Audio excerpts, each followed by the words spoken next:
नमस्कार दोस्तों, आप सभी का स्वागत है हमारे साइंस बायोलॉजी वाला चैनल में। लास्ट क्लास में हम जेनेटिक्स के बारे में इंट्रोडक्शन देखा, बहुत सारे टर्म्स के बारे में देखा। आज हम जानने वाले हैं मेंडल के बारे में, है ना। मतलब हम क्लासिकल जेनेटिक्स में आ रहे हैं ना, शुरुआत कर रहे हैं हम क्लासिकल जेनेटिक्स की।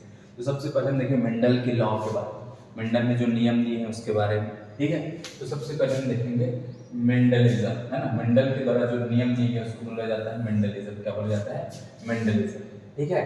तो मेंडल के बारे में सबसे पहले ये हो गया इनका जन्मदिन और उनका डेट ऑफ डेथ, ठीक है।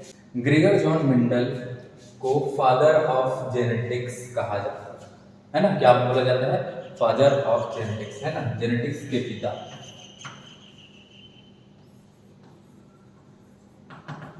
जेनेटिक्स के पिता, फादर ऑफ जेनेटिक्स कहा जाता है ग्रेगर जॉन मेंडल को। अब इनको फादर ऑफ जेनेटिक्स क्यों बोला जाता है? क्या इतना महत्वपूर्ण काम कर दिया इन्होंने ऐसा? आप लोग को सोच रहे है ना कि ऐसे दिमाग में आ रहा हूँ आप लोग के कि इनको क्यों फादर ऑफ जेनेटिक्स बोला जाता है। देखिए, सबसे पहले जेनेटिक्स की नींव रखने वाले कौन थे? ग्रेगर जॉन मेंडल, ठीक है। इन्होंने सबसे पहले नींव रखी थी जेनेटिक्स की। सबसे पहले एक्सपेरिमेंट करके बताया कोई कैरेक्टर जो है वो एक पीढ़ी से दूसरी पीढ़ी में जाता है और उस कैरेक्टर्स जिस पर जाता है उसका नाम भी बोल दिए, है ना, फैक्टर बोला उस टाइम पे उन्होंने, ठीक है। तो सबसे पहले अगर शुरुआत की थी कि कैरेक्टर्स ट्रांसफर की, तो सबसे पहले बताया कौन? मेंडल, ठीक है। तो मेंडल ने बताया कि कैरेक्टर्स एक पीढ़ी से दूसरी पीढ़ी में जाते हैं, लेकिन एक्सपेरिमेंट करके प्रूफ किया, है ना, मटर पर एक्सपेरिमेंट करके इन्होंने प्रूफ किया था ये चीज। तो एक्सपेरिमेंटल तौर पे सबसे पहला प्रूफ इनके द्वारा दिया गया, इस कारण से इनको बोला जाता है फादर ऑफ जेनेटिक्स, ठीक है। तो आपको नाम क्या याद रखना है? देखिए, इसमें से सारी चीजें इंपॉर्टेंट है। देखिए, इनके द्वारा जो एक्सपेरिमेंट किया गया उसका नाम क्या है? Hybridization experiment. क्या है? Hybridization experiment. हाइब्रिडाइजेशन का मतलब होता है संकरीकरण हिंदी में, तो इससे अच्छा इंग्लिश में बोलो भाई हाइब्रिडाइजेशन, मतलब हाइब्रिड बनाना, ठीक है। दो ब्रीड को मिला के एक नया ब्रीड बनाना, हाइब्रिड, ठीक है। तो ऐसे यहाँ पर हाइब्रिड करने का काम कर रहे थे, एक्सपेरिमेंट कर रहे थे कौन? मेंडल। तो इनके एक्सपेरिमेंट का नाम क्या है? Hybridization experiment. इन्होंने किस पर अपना एक्सपेरिमेंट किया? गार्डन बी पर। किस पर किया? गार्डन बी, जिसका साइंटिफिक नेम क्या है? पाइजम सटाइवम। ये देखिए, ये है मटर, है ना। क्या है?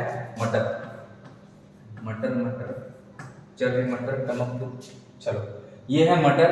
अब इस मटर पर इन्होंने एक्सपेरिमेंट किया था। तो आपको क्वेश्चन क्या पूछा जाएगा कि what is the experimental material used by Mendel, है ना, कि मेंडल ने कौन सा एक्सपेरिमेंटल मटेरियल यूज किया था अपने एक्सपेरिमेंट को प्रूफ करने के लिए, फिर हाइब्रिडाइजेशन एक्सपेरिमेंट के लिए कौन सा मटेरियल इन्होंने यूज किया था? तो इन्होंने यूज किया था पाइजन सटाइवम, ठीक है। इन्होंने कितने साल काम किया? 7 साल। कितने साल? 7 साल, 7 इयर्स, है ना, 7 साल इन्होंने काम किया। तो ये इरा नीट 2017 में पूछा गया था कि 1856 से 1863 कि मेंडल के द्वारा हाइब्रिडाइजेशन एक्सपेरिमेंट किस सन में किया गया। तो किस सन से किस सन तक है ये? 1856 से 1863 तक, ठीक है। तो आपको ये इरा याद रखना है ना। किस एक्सपेरिमेंटल मटेरियल क्या है वो याद रखना है, एक्सपेरिमेंट का नाम याद रखना है, और फादर ऑफ जेनेटिक्स बोलते हैं तो ये तो आपको याद रखना ही पड़ेगा, है ना, क्योंकि सब नाम भूल जाओ, लेकिन ऐसे ये 2-3 नाम है जिसको आपको नहीं भूलना है। Gregor John Mendel, Robert Hooke, है ना, ये सब चीजें आपको नहीं भूलना है। तो इनको बोला जाता है फादर ऑफ जेनेटिक्स। क्लियर? कोई डाउट इसमें नहीं। अब फादर ऑफ जेनेटिक्स इनको बोला जाता है मदर ऑफ जेनेटिक्स। ऐसे नाम सिमिलर होता है किससे? मंडल से। तो ऐसा बोल दोगे क्या ये मंडल है, मदर ऑफ जेनेटिक्स नहीं, है ना। तो इनका इससे कोई संबंध नहीं है। तो फादर ऑफ जेनेटिक्स है, मदर ऑफ जेनेटिक्स तो फिलहाल नहीं है। अगर कोई होती तो ऐसा बोला जाता है कि बहुत ज्यादा एक्सपेरिमेंटल प्रूफ किया गया था ऐसा जीन लेवल पर, है ना। तो बारबरा मैकलिंटॉक ने किया था। जो ट्रांसपोजेबल एलिमेंट आप पढ़ोगे ना तब आपके उसके बारे में पता चलेगा, है ना, कि बारबरा मैकलिंटॉक कौन है, ठीक है। नेक्स्ट क्या है भाई?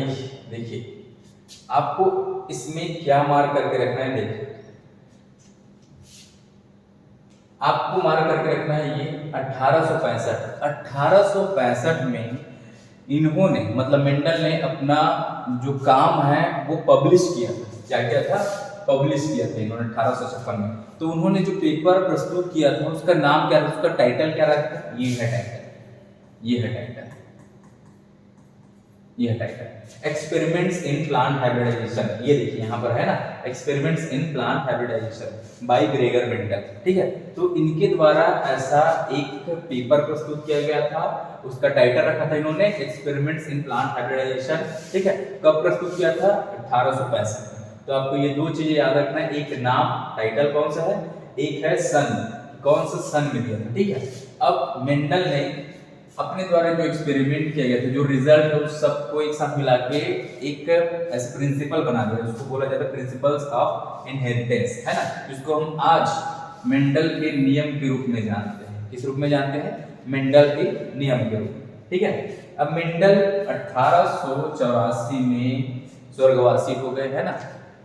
अब मेंडल जब उस टाइम पे जब इनका स्वर्गवास हुआ, इनका डेथ हुआ, उस टाइम पे इनको कोई पहचान नहीं मिली थी, इनको कोई किसी भी प्रकार का पहचान नहीं मिला था जब उनकी मृत्यु हुई थी। इनका जो एक्सपेरिमेंटल मटेरियल है वो वेस्ट हो गया था, ऐसा मान लो, ऐसे ही पड़ा हुआ था, ठीक है।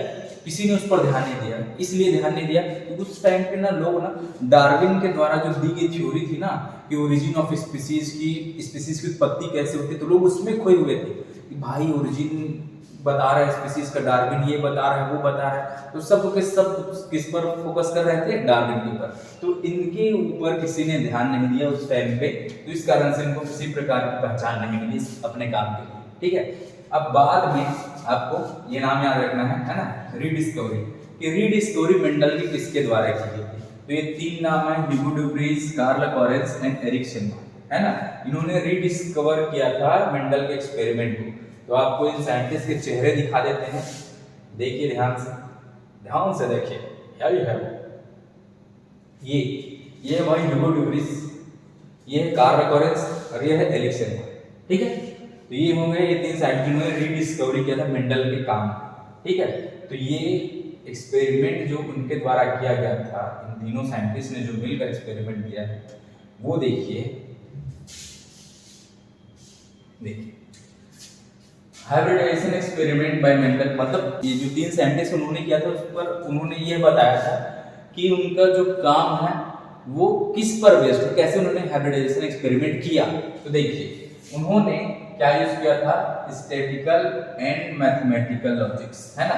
उन्होंने स्टैटिक्स का यूज किया, मैथमेटिकल लॉजिक्स यूज किए, अपने द्वारा जो किए गए काम है उसका सब पूरा डाटा रखा, उसका रिजल्ट रखा, है ना। उन्हें जितना भी रिजल्ट आया सबको लिखते गए, रिकॉर्ड रखते गए, है ना। और उन्होंने रिपीटेड सेल्फिंग कराई, मतलब सेल्फ क्रॉस कराया। सेल्फ क्रॉस मतलब समझ रहे हैं कि एक प्लांट रहता है, उसको फ्लावर में ऐसे आपको दो पार्ट दिखाई देते हैं, एक है स्टेमन, मेल पार्ट, इसको बोलते हैं स्टेमन, और ये होता है गाइनोसियम वाला हिस्सा, फीमेल पार्ट, है ना। ये हो गया ओरी वाला, ये ओरी वाला पार्ट गाइनोसियम, ठीक है। तो अगर इसी का एक ही फ्लावर है ना, इसी फ्लावर का पोलन ग्रेन इसी में आके अगर ऐसे गिर जाता है तब इसको बोलते हैं सेल्फिंग। क्या बोलते हैं? सेल्फिंग। किसी दूसरे के ऊपर डिपेंडेंट नहीं है, इसी का पोलन ग्रेन इसी में आके गिर जाएगा और इस ओवरी से बाद में फल बन जाएगा, ठीक है। तो इसको दूसरे की जरूरत नहीं, इसी से काम चल जाता है ऐसे करके, ठीक है। तो यहाँ पर इन्होंने ऐसे बहुत सारे सेल्फ क्रॉस करा, ठीक है। अब इनको एक्सपेरिमेंट के लिए बहुत सारे ना मटेरियल मिल जाते थे। सिंपल सी बात है, लार्ज सैंपल साइज क्यों मिलेंगे? क्योंकि एक मटर से कितने सारे बीज, तो ऐसे एक प्लांट से कितने सारे फल मिलेंगे, उस फल में बहुत सारे मटर के बीज, तो इनको बहुत सारे क्या सैंपल मिल जाते थे एक्सपेरिमेंट करने के लिए, जनरेशन टू जनरेशन चेक करने के लिए सैंपल साइज बहुत ज्यादा था, ठीक है। इन्होंने एक प्रिंसिपल दे दिया था, फालतू का डाटा इन्होंने नहीं बताया कि ये है वैसा है, कुछ नहीं है ना, फालतू चीजें नहीं। उन्होंने जितने भी अपने एक्सपेरिमेंट है उस सबको क्या बना दिया, एक प्रिंसिपल बना दिया, ठीक है। तो उसी प्रिंसिपल के अकॉर्डिंग क्या है, हम उसको हम बाद में ना एक लॉ के रूप में जानने लगे, है ना, लॉ ऑफ इनहेरिटेंस या फिर प्रिंसिपल ऑफ मेंडल्स लॉ, ठीक है। तो ये सब चीजें हम देखते हैं। अब आपको क्वेश्चन क्या पूछा जाए, हो सकता है रीजन पूछ दे, है ना, हो सकता है आपको रीजन पूछ दे, तो आपको ये तो आपको याद रखना है मैथमेटिकल लॉजिक्स यूज किए, ठीक है, ठीक है, वो आपको याद रखना है कंफर्म। रीजंस पूछा जा सकता है, क्या रीजंस है मेंडल की सफलता के, सफल कैसे हो गया, क्या रीजन है भाई मेंडल का। तो क्या ऐसा बोलोगे कि किस्मत वाले थे, भगवान ने इनको ऐसा पादरी थे, है ना, इन्होंने क्या थे, चर्च पर काम कर रहे थे, तो इनको भगवान की कृपा थी ऐसे करके, है ना। वो कहीं ना कहीं ये सब चीज़ें आप देखोगे तो आपको लगेगा कि सही में किस्मत वाले थे करके। तो आप सक्सेस इनका देखिए रीज़न क्या है कि इन्होंने जो कैरेक्टर सेलेक्ट किए वो सारे डिस्क्रीट कैरेक्टर थे, 7 अलग अलग कैरेक्टर। डिस्क्रीट का मतलब होता है अलग, ठीक है, इसका मतलब क्या होता है अलग, अलग अलग, ठीक है। अब 7 कैरेक्टर लिए, सातों कैरेक्टर प्योर लिए। क्या लिए? प्योर। प्योर का मतलब देखिए 7 कैरेक्टर है, जैसे स्टेम की हाइट लिए, स्टेम की हाइट, स्टेम की हाइट, तो हाइट में से उसमें प्योर कैरेक्टर लिए, प्योर ट्रेट कैसे निकाले उन्होंने, हाइट का प्योर निकाला, एक प्योर टाल लिए, कैपिटल टी कैपिटल टी, एक प्योर ड्वार्फ लिए, स्मॉल टी स्मॉल टी, है ना। ये पूरी तरह से क्या है, टॉल है, ये पूरी तरह से क्या है, ड्वार्फ। यस, तो प्योर कैरेक्टर्स लिए उन्होंने, अब इन प्योर कैरेक्टर्स का क्रॉस कराया, ठीक है। तो ऐसे प्योर कैरेक्टर्स लिए, इसको हम होमोजाइगस भी बोलते हैं, होमो मतलब सेम टाइप के एलियंस है ना, वो कैपिटल टी है, स्मॉल टी ऐसे। तो ऐसे उन्होंने 7 कैरेक्टर्स लिए, सातों को सातों क्या लिए, प्योर लिए। क्या लिए? प्योर। अब ये जो कैरेक्टर्स इनके द्वारा लिए गए थे वो क्वालिटेटिव कैरेक्टर्स थे। क्वालिटेटिव का मतलब जिनको गिना नहीं जा सकता, जैसे मैं बोल दूं टॉल, टॉल को गिन सकते हो क्या, ऐसे टॉल, ड्वार्फ, हाइट, है ना, तो ऐसे गिन नहीं सकते, इसको काउंट नहीं कर सकते ऐसे, है ना। उन्होंने क्वालिटेटिव कैरेक्टर्स लिए थे। क्या लिए थे? क्वालिटेटिव कैरेक्टर्स, ठीक है। जैसे हाइट हो गया, कलर हो गया, शेप हो गया, जिसको काउंट नहीं कर सकते इसको बोलते हैं क्वालिटेटिव। क्वांटिटेटिव में क्या है, क्वालिटेटिव, वो आपको मार्क करके रखना है। मेंडल के द्वारा जो कैरेक्टर सिलेक्ट किए गए थे वो क्वालिटेटिव थे या फिर क्वांटिटेटिव थे, तो क्या दिख रहा है भाई, क्वालिटेटिव कैरेक्टर, ठीक है। अब उन्होंने इसमें से जो कैरेक्टर का जोड़ा लिया वो एक डोमिनेंट और एक रिसेसिव था। यहाँ पर देखिए टॉल, ये डोमिनेंट है, क्या है, डोमिनेंट, और ये क्या है, ड्वार्फ, रिसेसिव है। तो ऐसे उन्होंने क्या लिया, एक डोमिनेंट और एक रिसेसिव, ऐसे कैरेक्टर है, ठीक है। अब आपको दूसरा रीजन बताते हैं, ये अलग अलग कैरेक्टर्स को सिलेक्ट किए उन्होंने, एक पहला रीजन है। दूसरा रीजन है कि इन्होंने जो प्लांट यूज किया था वो था पी प्लांट, है ना, तो वो एनुअल प्लांट था, एक साल में ही उसका फसल हो जाता है, तो लगभग 40 दिन उसकी जिंदगी, है ना। तो फिर वो क्या है, एक साल में उसको ना रिजल्ट मिल जाता था, इस कारण से उनको ना मतलब ज्यादा टाइम वेस्ट नहीं करना पड़ता। जैसे बरगद वगैरह के लेते या फिर और किसी का लेते तो उसको उगने में, फ्लावरिंग में, फल निकलने में बहुत टाइम लगता है ना, क्योंकि वो क्या है बहुत वर्षों तक जीने वाले हैं। तो ये क्या है, एक वर्ष में इसका फसल कंप्लीट हो जाता है, एक वर्ष में फल वगैरह सब दे देता है। तो ये क्या है, इसलिए इनको थोड़ा सा एक फायदा मिला पी प्लांट सेलेक्ट करने का, ठीक है।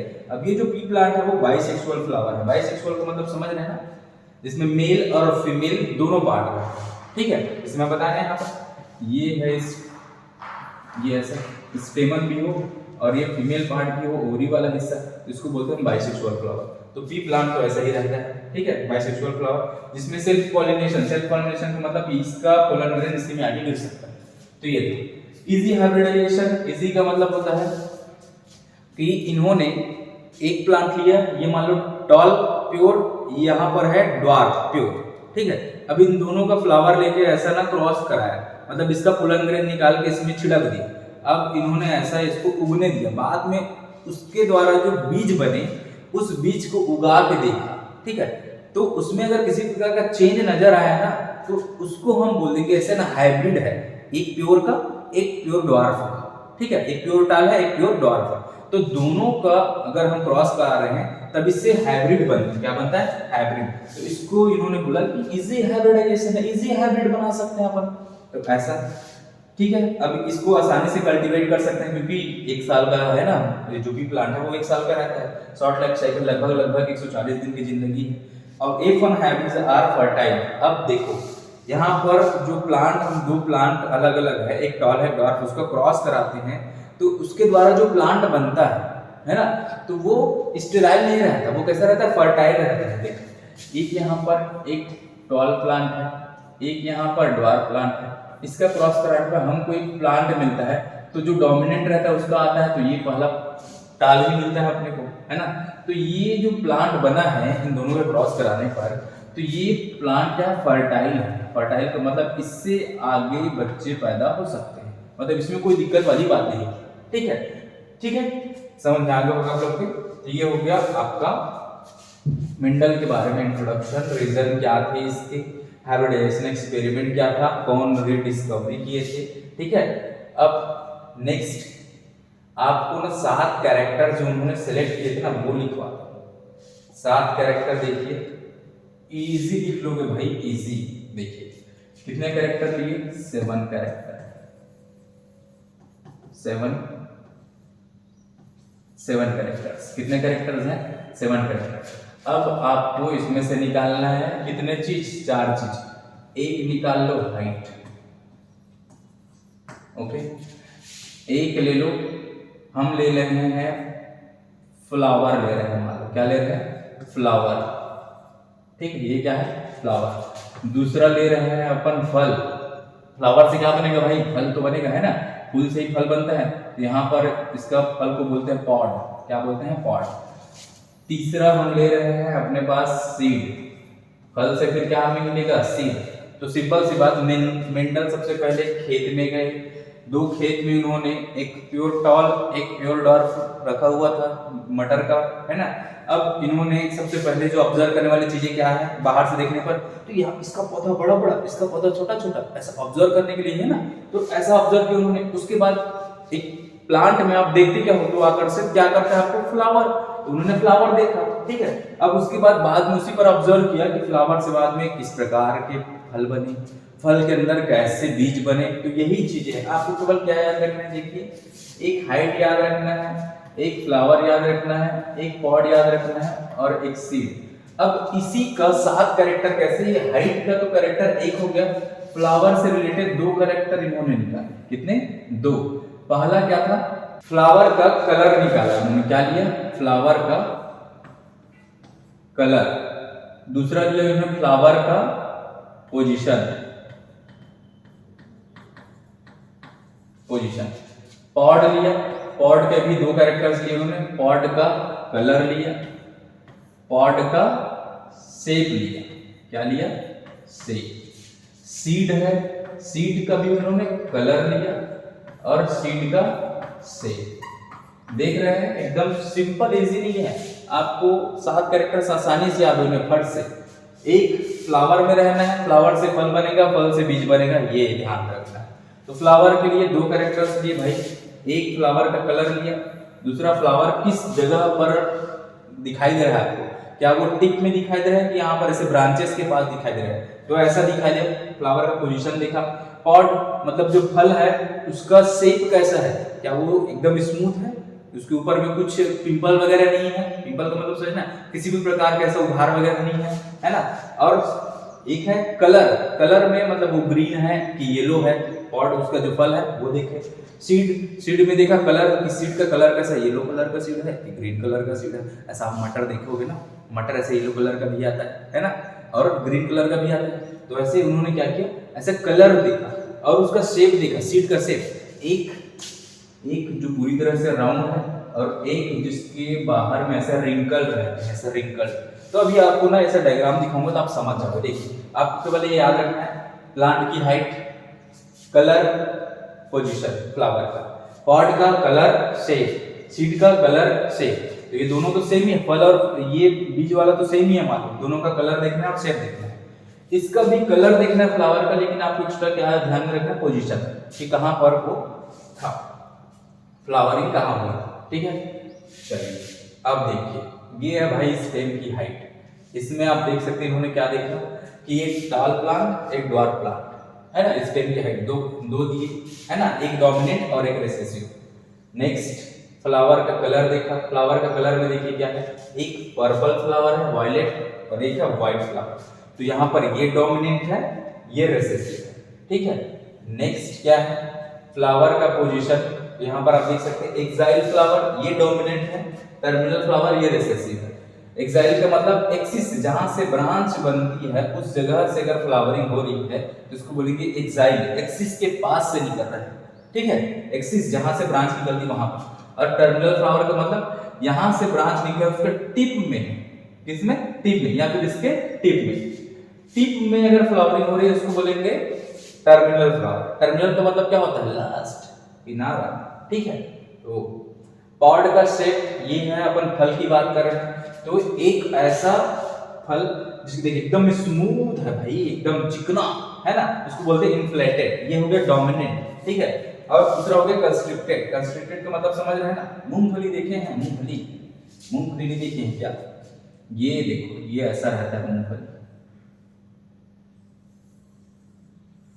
ये है कंस्ट्रिक्टेड। ये क्या है? कंस्ट्रिक्टेड, ऐसा, ये है कंस्ट्रिक्टेड। और इन्फ्लेटेड का मतलब क्योंकि देखो एकदम चिकना, ये ऐसा यार एकदम स्मूथ, ये ऐसा हातिम की तलवार बना दी है ऐसा, ठीक है। तो ये है इन्फ्लेटेड और ये है कंस्ट्रिक्टेड। तो ऐसा आपको अगर फल दिखाई दे तो ये है आपका रिसेसिव, ये है डोमिनेंट। नेक्स्ट है पॉड का कलर, तो एक है येलो, एक है ग्रीन। तो ग्रीन वाला डोमिनेंट है, येलो वाला रिसेसिव है पॉड के कलर, ठीक है। नेक्स्ट है आपके पास सीड का शेप। तो शेप देखिए सीड का कैसा है भाई, सीड का शेप कैसा है देखिए।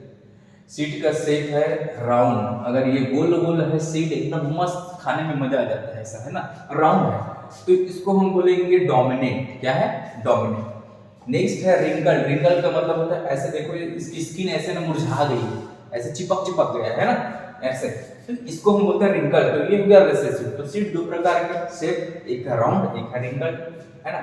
जैसे कई लोग एजेड हो जाते हैं, स्किन ऐसे झुर्रियां आ जाती है, स्किन ऐसा हो जाता है, चिपक जाता है, वैसे टाइप का इसकी स्किन चिपक गई है। अब सीड का कलर, तो यहाँ पर येलो और ग्रीन दो प्रकार के सीड देखने को मिलते हैं आपको।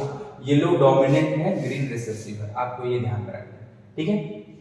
चलिए, ये है टोटल 7 कैरेक्टर्स मेंडल के द्वारा जो बताए गए हैं, आप ये देख सकते हैं, है ना। लेकिन हम लोग इसको देख चुके हैं तो इसको अपन साइड करते हैं सीधा, ठीक है। यहाँ पर अगर आपको भरने के लिए अगर मैं दूं कि आप भर सकते हैं क्या? देखिए, अगर मैं आपको भरने के लिए बोलूं कौन सा डोमिनेंट कौन सा रिसेसिव, आप भर सकते हैं। देखिए 7 कैरेक्टर्स हैं ये भाई, एक ये है, दूसरा ये, तीसरा, चौथा, पांचवा, छठवा, सातवां।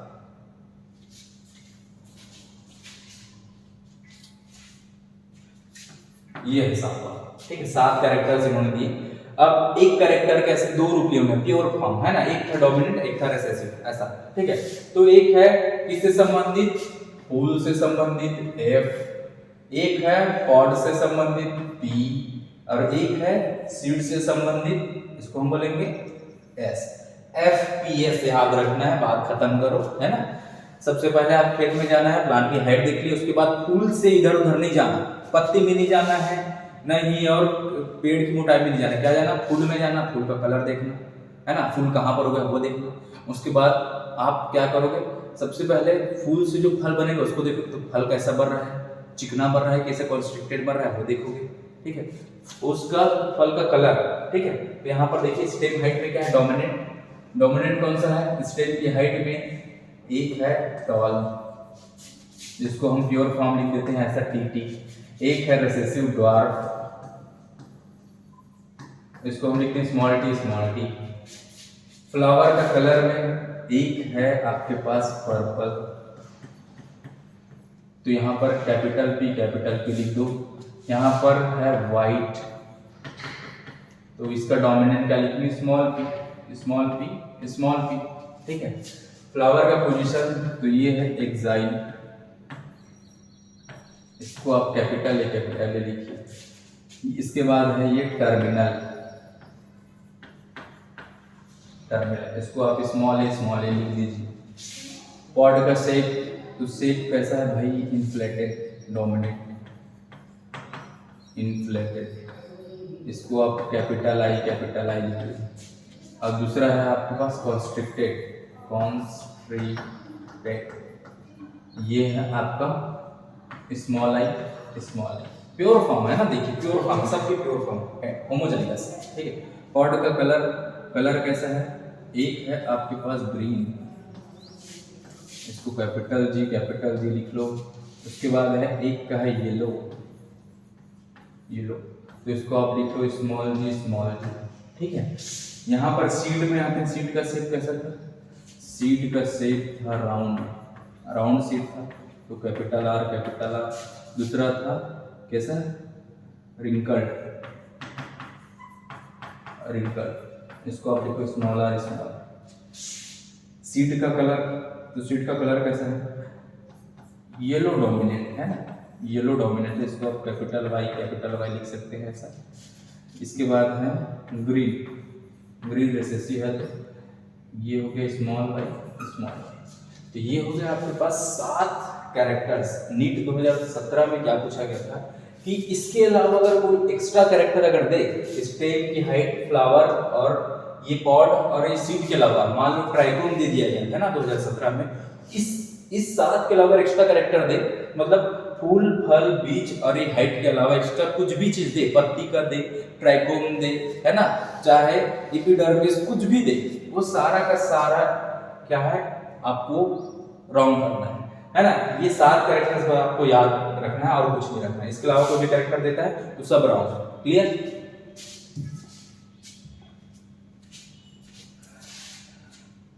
तो मेंडल ने जो क्रॉस कराया वो देखिए,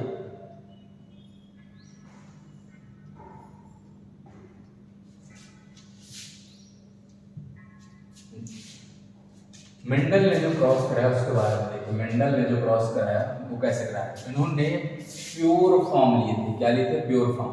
प्योर फॉर्म,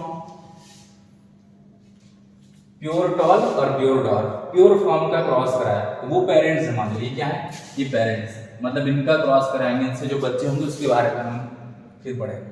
तो इन्होंने इन दोनों का क्रॉस कराया, उसके बाद इनको ऐसा प्लांट मिला। अभी कैसा मिला देखिए, यहाँ से 2 गैमेट बना सकते हैं, 2 प्रकार के। देखिए यहाँ पर टी एक गैमेट बना, मान लो ये स्पर्म बना, चल रहे भाई बना लेते हैं ना, ये फिर एक स्पर्म के पास एक टी गया, तो ऐसे 2 स्पर्म। अब यहाँ से हम एक बना रहे हैं, तो देखिए एक एग में बनेगा स्मॉल टी, दूसरे एग में बना स्मॉल टी, ठीक है। अब एक स्पर्म एक एक से जाके ऐसे ये जुड़ा, ऐसे ये भी अगर ऐसे जुड़ेगा तो एक ही टाइप का प्लांट बनेगा ना। तो ये है, इसको बोलते हैं हम हाइब्रिड। क्या बोलते हैं? हाइब्रिड। तो ये है हाइब्रिड, ये है F1 generation, first filial generation, ठीक है। ये हाइब्रिड आपको मिलता है, ठीक है। अब इन हाइब्रिड का अगर क्रॉस कराते हैं तो आपको कितने प्रकार के पौधे देखने को मिलेंगे। देखिए ये प्लांट है, ये टाल है, ये ड्वार्फ है। तो इसमें क्या है, डोमिनेंट कैरेक्टर कौन सा है? ये कैपिटल टी। तो जो प्लांट बनेगा वो कैसा बनेगा? टाल बनेगा कि ड्वार्फ बनेगा?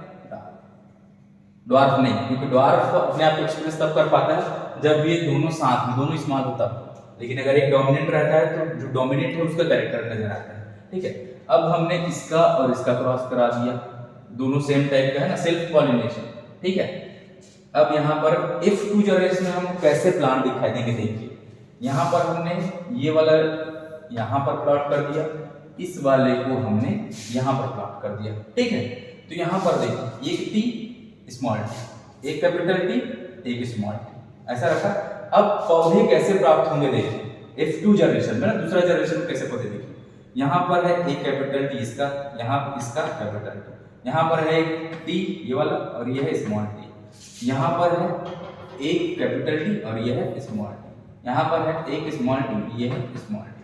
तो यहाँ पर आपको कैसे पौधे दिखाई दे रहे हैं, ध्यान से देखिए। यहाँ पर आपको टी टी मिला है ना, ये कितने मिले? एक। टी और स्मॉल टी भी मिला, ये कितने मिले? 2, 1 और 2 ये मिला। और एक टी स्मॉल ऐसा मिला, ये कितने मिला? 1, ठीक है। मतलब आपके पास अगर पूछे, अगर जीनोटाइप पूछे, क्या पूछे? जीनोटाइप। अगर आपको जीनोटाइप पूछे तो जीनोटाइप क्या है जो आपको यहाँ पर दिखाई दे रहा है? 1, 2, 1, तो ये है जीनोटाइप। एक जो कैपिटल टी वो एक ही मिला, ये कितने मिले? 2, इसको 2 और उसके बाद 1। अगर फिनोटाइप पूछे, फिनोटाइप का मतलब बाहर से कितने टाइप के पौधे आपको दिखाई दे रहे हैं, तो आपको 2 ही प्रकार के दिखाई दे रहे होंगे। एक टाल दिखाई दे रहा है, तो ये हाइब्रिड है, ये भी तो टाल रहता है क्या, तो ये टाल दिखाई दे रहा है। तो 2 और 1 3 टाल पौधे दिखाई दे। कितने पौधे? फिनोटाइप लिख देते हैं, फिनोटाइप। तो आपको 3 टॉल दिखे और 1 ड्वार्फ दिखा, ये ऐसा। नहीं समझ में आया क्या? अरे अभी समझा देते हैं भाई, एकदम आसान है। देखो आपके पास एक खेत है, मान लो आपके पास एक खेत है। अब आपने अपने खेत में आपने अपने एक खेत है दो ना, इसमें आपने ये व्हाइट रोज है ना, और यहाँ पर आपने रेड रोज। तो यहाँ पर जो मेंडल ने एक्सपेरिमेंट किया था उसको मैं बता रहा हूँ नॉर्मल करके, जीनोटाइप से ये है कैपिटल टी और ये है स्मॉल टी। अब इन दोनों का आपने यहाँ पर क्रॉस कराया, इधर अपन क्रॉस करा रहे हैं कि आपको चाहिए गुलाबी रंग का फ्लावर, हो सकता है कि दूसरे रंग का भी मिल जाए, ऐसे सोच के आपने इसका फ्लावर लिया और इसको ऐसे मिला दिया है ना, इसका स्टेमन इसमें गिरा दिया। अब इन दोनों का स्टेमन गिरने के बाद कैसे पौधे बन रहा है भाई देखो, गुलाबी रंग का बना क्या, नहीं बना, तो फिर तो ये हताश हो गया है ना। ये है स्मॉल टी, ये है कैपिटल टी, दोनों से कौन सा प्लांट बने, टी और स्मॉल टी, ये हाइब्रिड, ये है F1 जनरेशन। ठीक है, तो आपको ऐसे पौधे मिला। आपकी उम्मीद है तो फिर पूरे पानी के पानी बह गई भाई, आपने गुलाबी समझ के कराया था लेकिन क्या मिला, रेड। अब आप नाखुश होके क्या करते हो, छोड़ अब लाल ही मिल रहा है, व्हाइट फ्लावर का तो चलन नहीं है ज्यादा, तो लाल ही उगाते करके आपने ये जो फ्लावर है इनसे जो बीज प्राप्त हुआ सब आपने उगाया। तो आप नेक्स्ट खेत में चलते हैं, इसमें आप उगाओगे ना, तो नेक्स्ट खेत में चलते हैं। चलिए ये देखिए,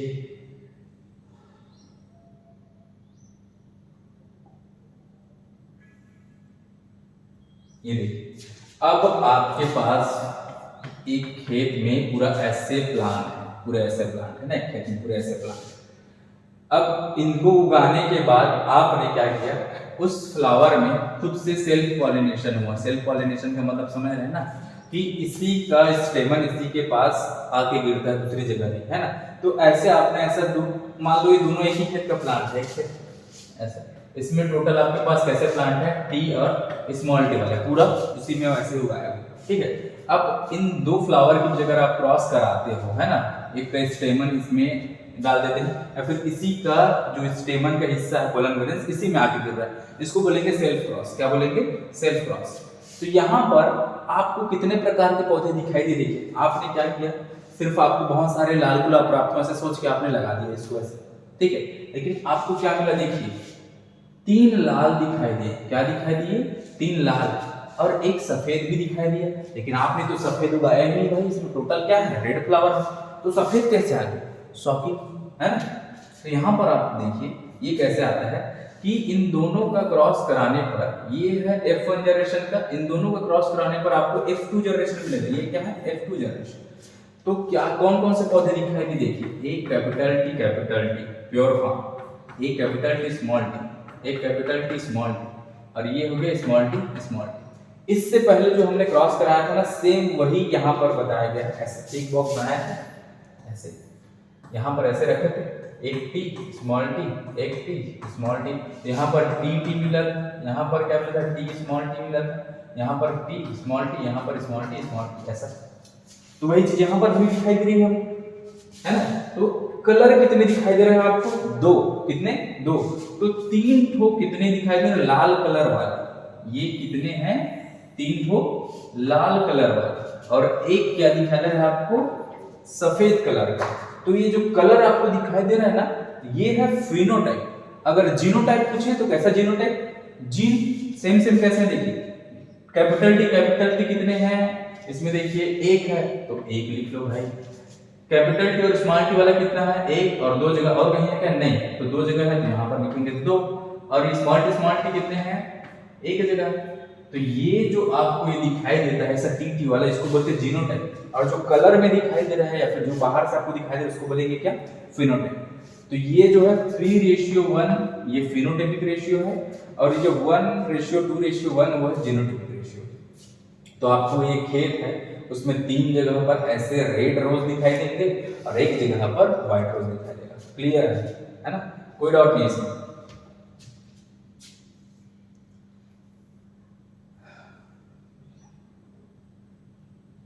मेन चीज तो बच गई भाई,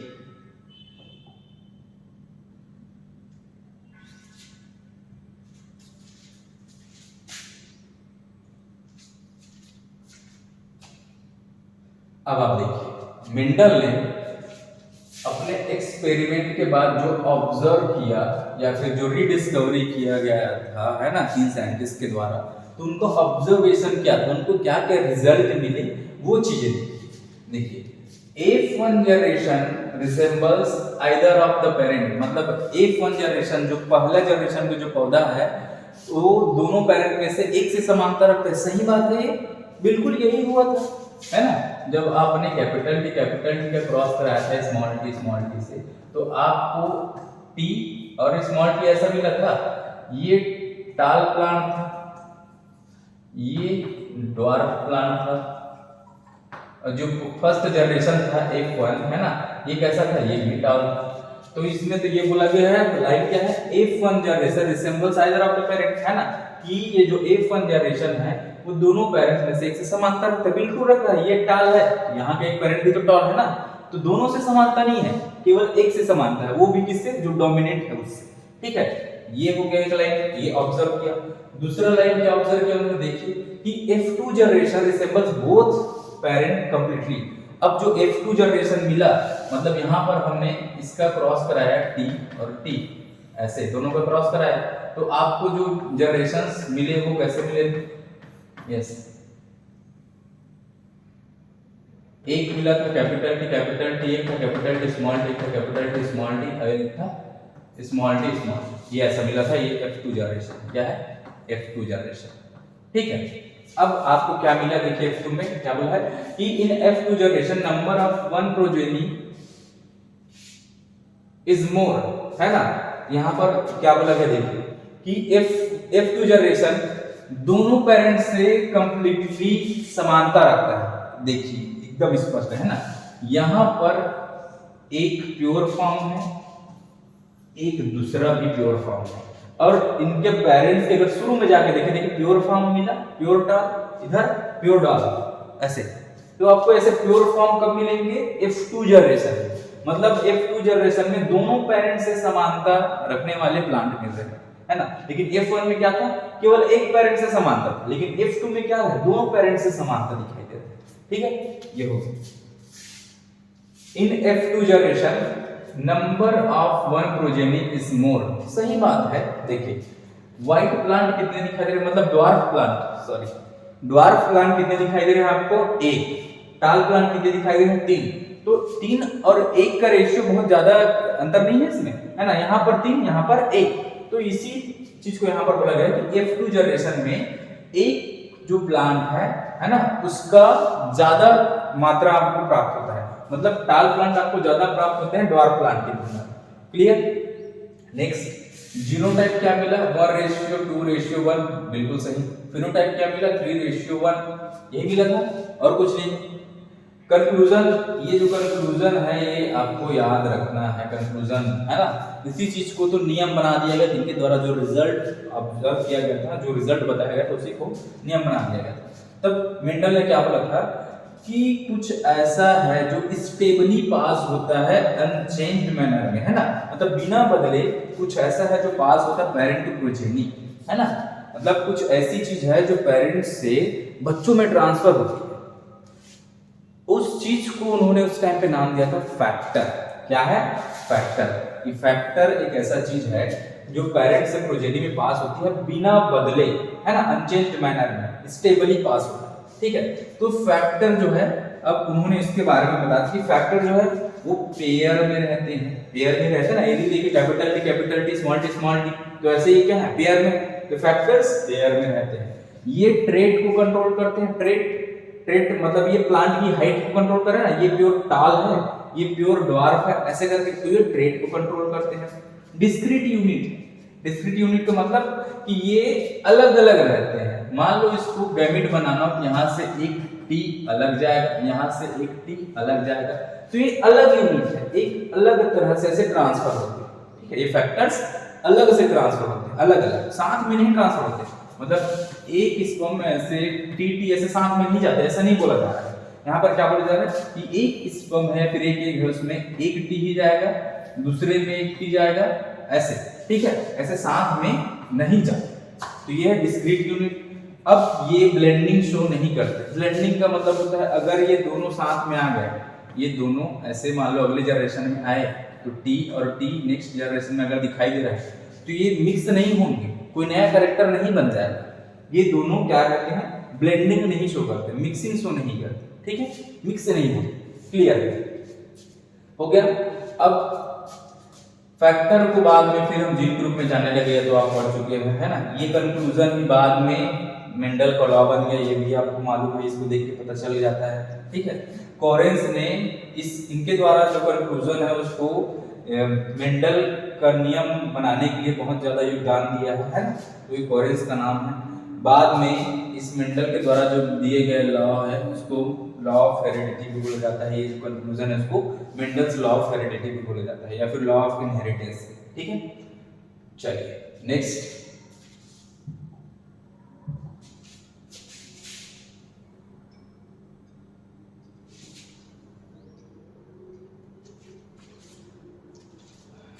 तो फिर देखते हैं अपन अगले क्लास में इन मेंडल के नियम के बारे में। फिलहाल के लिए इतने हैं, तो बहुत बहुत थैंक यू आप सभी का। अगर आपको अच्छा लगे बिल्कुल लाइक कीजिए, सब्सक्राइब कीजिए और हमारे साथ बने रहिए, और नेक्स्ट क्लास में हम ये सब डिस्कस करते हैं। Thank you.